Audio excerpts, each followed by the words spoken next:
नमस्कार, माझं नाव आहे समेश. तुम्ही पाहत आहात सत्यमेव जयते यूट्यूब चॅनल. आज अत्यावश्यक मोबाईल याविषयी आपण बोलूया. तर आधी बघा, मानवाच्या जीवनामध्ये 3 अशी मूलभूत गरजा होत्या. ते म्हणजे अन्न, वस्त्र आणि निवारा. परंतु आज या आधुनिक काळामध्ये अन्न, वस्त्र, निवारा ह्या 3च गरजा नसून मोबाईल सुद्धा हे खूप अत्यंत गरज अशी बनली आहे.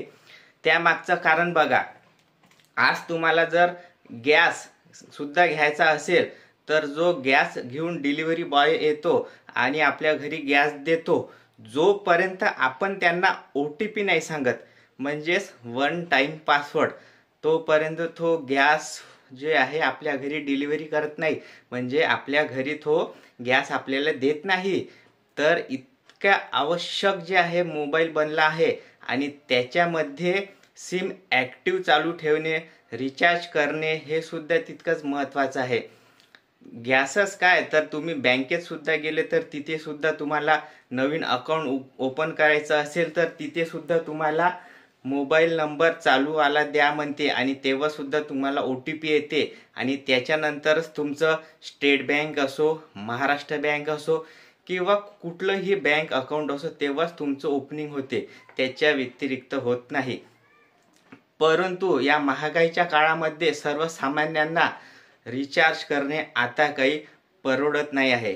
कारण आधी जे आहे 50 रुपये, 30 रुपये, 10 रुपये असे रिचार्ज मिळत होते.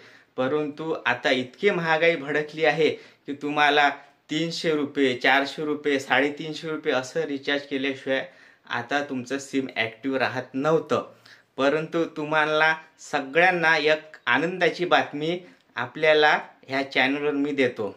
बघा, जे ट्राय आहे म्हणजे भारत सरकारतर्फे जितके पण दूरसंचालक विभाग असते, जसे की सध्याच्या आपल्या घडीला 4 असे आहे. तर आपल्याला माहीतच असेल की जिओ सध्या टॉपमध्ये आहे आपल्या भारतामध्ये. सेकंड नंबरवर एअरटेल आहे. तिसऱ्या नंबरवर VI आहे म्हणजेच वोडाफोन आयडिया आणि नंतर BSNL, MTNL. तर बघा, जिओचे युजर्स जे आहे आपल्याला 5,47,52,423 इतके युजर्स जिओचे आपल्या भारतात आहे. आणि दुसऱ्या नंबरवर जे एअरटेल आहे त्यांचे सुद्धा 3,23,08,272 इतके सारे युजर्स आहे. आणि इतके सारे युजर्स असून इतकं महागडं रिचार्ज आहे. तर बघा, ह्या कंपन्या किती फायद्यात आहे. आणि जे सर्वसामान्य माणूस आहे त्यांना आता ह्या महागाईच्या याच्यात काही परवडत नाही आहे. परंतु जे ट्राय आहे, जे आपली ह्या सगळ्या कंपन्यावर ज्यांचं नियंत्रण असते ते म्हणजे भारतीय दूरसंचालक विनियम प्राधिकरण म्हणजेच ट्राय. तर यांनी जे आहे आता ह्या सर्व कंपन्यांना आदेश दिला आहे की तुम्ही आता पूर्वीसारखंच 50 रुपये, 30 रुपये, 20 रुपये इतकंच नाही तर 10 रुपयाचं सुद्धा रिचार्ज जे आहे आणा. तेव्हा जे आहेत ह्या कंपन्या चालू राहणार, नाहीतर ह्या कंपन्यांचं लायसन्स सुद्धा जप्त करू शकते. तर तुम्हाला आता पूर्वीसारखंच जे आहे 10 रुपये, 20 रुपयाचा रिचार्ज मिळेल. परंतु त्याच्यात पण काही अटी टाकल्या आहे. तर त्या अटी बघा की काय म्हणते. BSNL जे कंपनी होती भारत सरकारची, तुम्हाला माहीत आहे, त्या BSNLचं नेटवर्कच नाही आहे आपल्या महाराष्ट्रामध्ये किंवा भारतातल्या कुठल्याही ग्रामीण भागामध्ये. त्याच्यामुळे BSNLचे जास्त वापरकर्ते नाही आहे. पण जे त्याच्यामध्ये त्यांनी नियम आणि अटी सांगितले, ते नियम अटी म्हणजे बघा, त्यांनी म्हणते की तुमचं सिम जे आहे जसं ॲक्टिवेट जर सुरू ठेवायचं असेल 90 दिवसापर्यंत, तुम्ही जर रिचार्ज नाही केलं तर तुमचं सिम जे आहे चालू राहते. पण 90 दिवसानंतर ते ॲटोमॅटिक सिम बंद पडते आणि तो नंबर तुमचा दुसऱ्याला हे प्रायव्हेट कंपनीवाले देतात. त्याच्यामुळे आता तुम्ही जर 10चं रिचार्ज केलं, 20चं रिचार्ज केलं तर तुमचं सिम चालूच राहणार आणि OTP येत राहणार. त्याच्यानंतर तुम्हाला गॅस पण मिळणार. महावितरण जे लाईन आहे त्याच्यावर सुद्धा मेसेज येते तुम्हाला की किती बिल आलं ते सुद्धा तुम्हाला पाहता येणार. त्याच्यानंतर बँकिंग सर्व्हिस आहे त्याच्यानंतर खूप सारी अशी सर्व्हिस आहे जे तुम्हाला वापरता येणार. तर बघा, तुम्ही वाचू शकता की सिम ॲक्टिवेशनसाठी इतक्या साऱ्या नियम अटी आहे. नियमानुसार जर एखादं सिम कार्ड 90 दिवस म्हणजेच 3 महिने वापरात नसेल तर ते बंद केल्या जातं. 90 दिवस त्या सिम कार्डावर कॉल न येणे, त्यावरून कॉल न जाणे, मेसेज न येणे, कोणत्याही व्हॅल्यू ॲडेड सर्व्हिसेस चालू नसते आणि कुठल्याही प्रकारचं पेमेंट किंवा ट्रान्झॅक्शन झालं नाही तर ते सिम कार्ड वापरणार नाही असं म्हणतात. आणखीन महत्त्वाची गोष्ट हा पॉईंट आहे बघा, तुम्ही एक रिचार्ज करताय त्याच्यामध्ये तुम्हाला व्हॅलिडिटी फक्त 28 दिवसाची मिळते आणि 28 दिवसाची व्हॅलिडिटी आणि दिवस असते वर्षामध्ये 365. तर असं आपण जर गणित केलं ना तर तुम्हाला 12 महिन्याचं रिचार्ज तुम्हाला 13 महिन्याचं करावं लागते.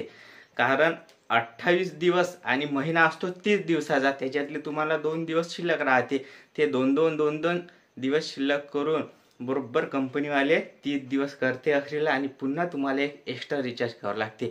ते रिचार्ज सुद्धा करणं आता तुम्हाला बंद होणार आहे. त्याच्यानंतर जिओचं जे आहे 199चं सध्याचं रिचार्ज आहे तुम्हाला. त्याच्यानंतर तुम्हाला वोडाफोन आयडिया जर सिम ॲक्टिवेट करायचं असेल तर 49चं आहे. आणि हे चारही कंपन्या जे आहे सध्या भारतामध्ये चालू आहे. याच्या आधी तुम्हाला माहित असेल डोकोमो होती, टेलिनॉर होती, छोटा रिचार्ज भेटे त्यांचं पण हच. आणि याच्या सुरुवातीला जे आहे तुम्हाला असं एक कार्ड मिळत होतं ज्याला स्क्रॅच केलं की रिचार्ज करता येत होतं. ते स्क्रॅच सुद्धा कुपन जे आहे कागदावर मिळत होतं ते सुद्धा तुम्हाला मिळू शकणार. तर बघा, VI जे आहे सुपर अनलिमिटेड एक रिचार्ज चालू केला आहे. 365चं जर तुम्ही रिचार्ज केलं 28 दिवसांसाठी तर तुम्हाला रात्री 12 ते सकाळी 12 वाजेपर्यंत अनलिमिटेड 4G डेटा मिळते, जे 4G जे मोबाईल युजर्स आहे त्यांच्यासाठी. आणि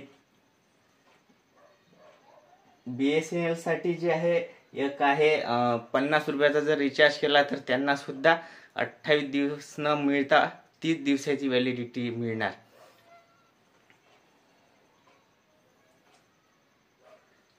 तर तुम्ही सांगा ट्राय ह्या भारत सरकारने घेतलेला नियम कसा आहे, कमेंट बॉक्समध्ये करून तुम्ही नक्कीच सांगा. तर आजच्या व्हिडिओमध्ये इतकंच. आपण भेटूया पुढच्या व्हिडिओमध्ये. तोपर्यंत माझा व्हिडिओ बघितला तुमचे खूप खूप आभार.